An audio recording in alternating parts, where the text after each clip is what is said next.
Hi folks, this is all the fruits, and those teeny tiny melons here on the left are the Liliup melon, or maybe Liliup.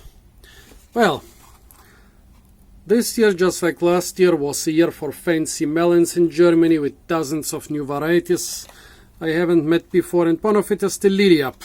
Well, those fancy new melons, they are always quite expensive since, melons have become one of the cheapest fruit by weight here, which is quite cool, and it's normal. In the countries where they are produced, they usually also belong to the cheap fruit.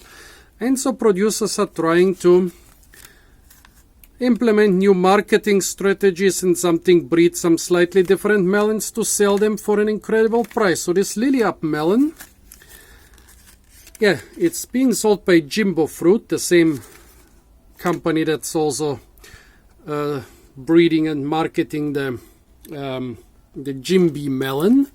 And what's the Liliup melon? Well, it's just a teeny tiny rock melon or musk melon, or as they call them here in Germany, Gallia melon. And so basically I bought two Liliup melons. The funny thing is, they're very new variety. They've been marketed only for 2 years now, since 2019. And unlike most other fruit in Western supermarkets, the size isn't standardized. Here you can see the left fruit is much smaller than the right one, and both are much smaller than the normal rock or musk melon around here. Much more expensive though. Those two together cost €2, while this costs €1.39. So this thing here is only slightly cheaper than this big melon, which is basically 4 or 5 times, no, at least 5 to 6 times the weight of this small one. So they are trying to get a lot of money for a small change, just reducing the size of the melon. I was speculating if those might be some very small melons from a drought, from an area with drought where most melons were too small to sell, and so they figured out why not trying to market the tiny melons as a novelty. But now this Liliup variety seems to be a legit variety. Well, now let's see how good they are compared to the big ones. Jimbo Fruit says that the reason they were bred is that people want small melons the size of an apple. I don't know, I mean, it's cute and nice, but I can eat one of those melons which is like 1.3, 1.4 kilograms, no problem. I don't need the small ones, except if they are maybe particularly tasty or particularly aromatic or something else. Well, let's see. I bought those Liliup melons and one of the normal Gallia melons for comparison. First the smell, the Liliup melons, they smell a bit, they are musk melons. But this one, this one smells a lot more. Well, the Gallia melons in that shop were pretty much overripe. You can see a little bit of mold developing here in those brown spots. They were bigger on other Gallia melons. So this melon might have an advantage. It might be sweeter and more aromatic. It definitely is more aromatic. It might also be sweeter, but it might also already be past its prime and starting to taste like alcohol. Let's find that out. First, let's try the tiny Liliup melon. Tough, but very sweet.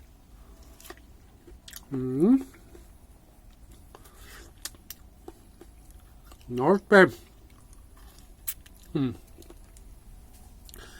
Well, I guess you can also see by the quite bright color, those were picked quite ripe. This one has a more pale color, but more aromatic. So let's see the classic Gallia melon.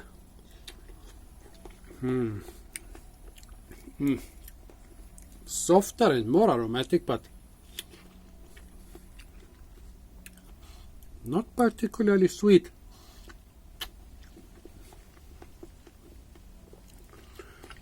Also not overripe, I would say.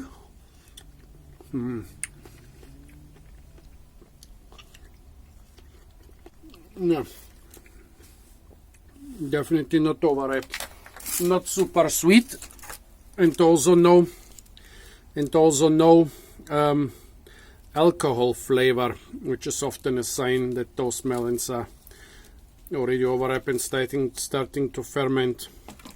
Well, I would have considered this quite a good melon if I hadn't tried the Liliup at the same time.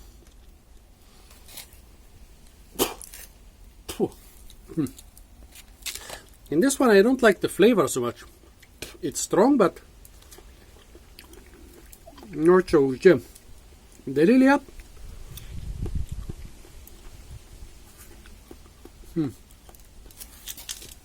it's more sweet, very tough, but more sweet.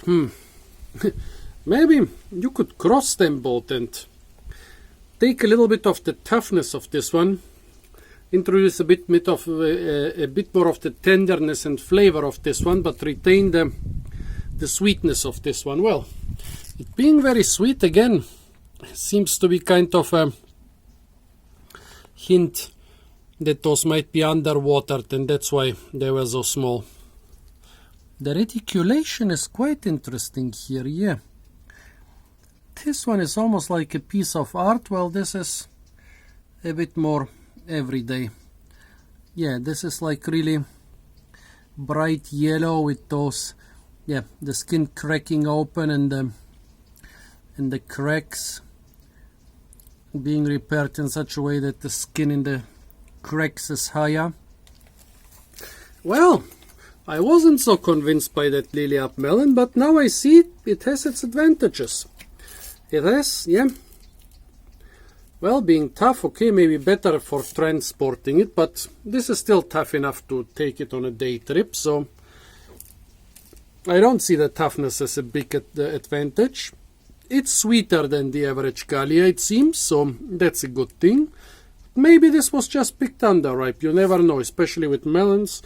I'm under the impression all those varieties, if you grow them right and pick them right and store them right, they will all be quite sweet.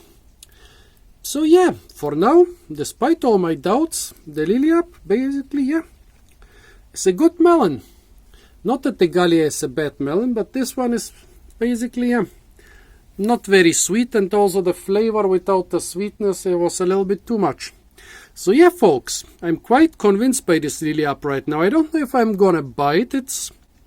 Buy it regularly. It's more expensive than the normal Gallia melon, so yeah, I don't know. Still, value for money, you don't get so much.